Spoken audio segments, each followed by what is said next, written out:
We're based in London. Thanks for being with us. Do you have a sense that the scale of this is different this time?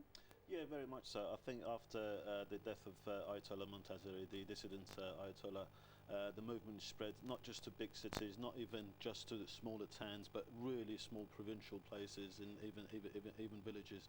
And also people have become a lot more bolder. If you look at some of the footage today, for example, where they take over a police van and they release the detainees, or they take over a police station, I think that people are gaining confidence more and more all the time. And is there that suggestion that there might be a hands-off element from the police themselves, that they're now not wanting to shoot at protesters or not wanting to intervene too hard? Are you getting more of that sense today? Well, they have shot people today. I mean, there has been reports of at least 9 people dying, and they can't deny it because one of them has been the nephew of one of the presidential candidates. But there are also reports, you're correct, that there's been some levels of mutiny amongst the besieged, amongst the police, amongst the law enforcement forces, and that is very, very significant as well. Are we at a tipping point here? I think so. I mean, from what I remember from the 1979 revolution, Ashura was a tipping point then.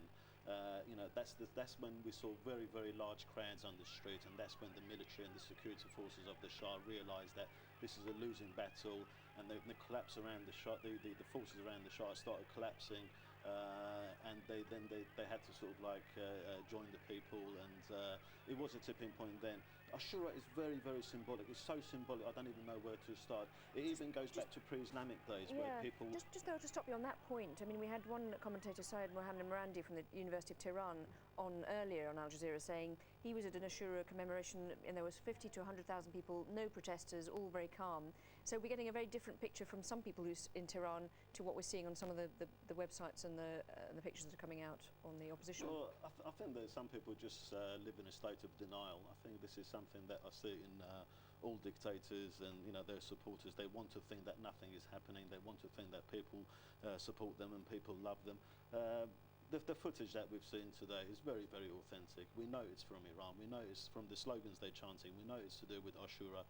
From the clothes they're wearing, we know it's not to do with the election protest, because that was in the summer. This is now winter time in Iran, so it looks very, very genuine, and it's coming from all parts of Iran.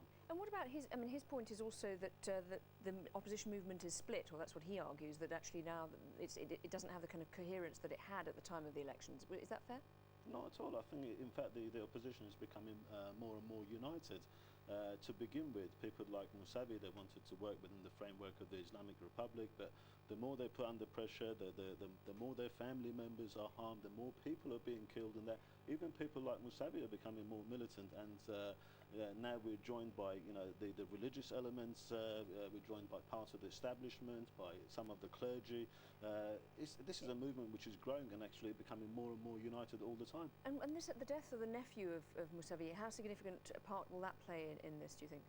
Well, the most significant part this played was that, to begin with, the police chief was denying that there had been any murders. He was saying that I have no knowledge of them.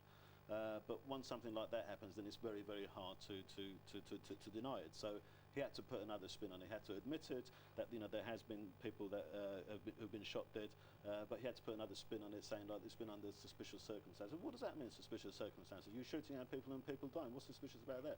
And just to come back to how the information is coming out, how difficult is it for people in Iran to actually use their cell phones and kind of put stuff up onto the web? It seems like quite a lot of stuff has been coming out. So have they been clamping down less, the authorities, on that side of things? Well, I've said this time and time again. I mean, the best thing was to use, I can use Mousavi's quote again. He was saying they're trying to put up a barbed wire fence to stop a flood.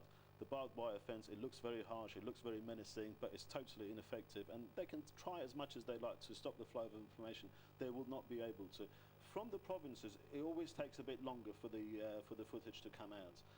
For example, only today we got the footage from what happened in Sirjan on Friday, when people tried to rescue 2 people who were due to be hanged.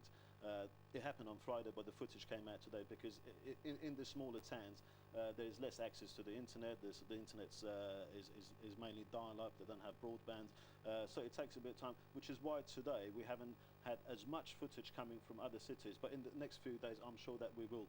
Okay. On that note, we must leave it there. Potkin Azarmehr, thank you very much indeed. Thank you, Lauren, for taking the time to talk to us. Thank you.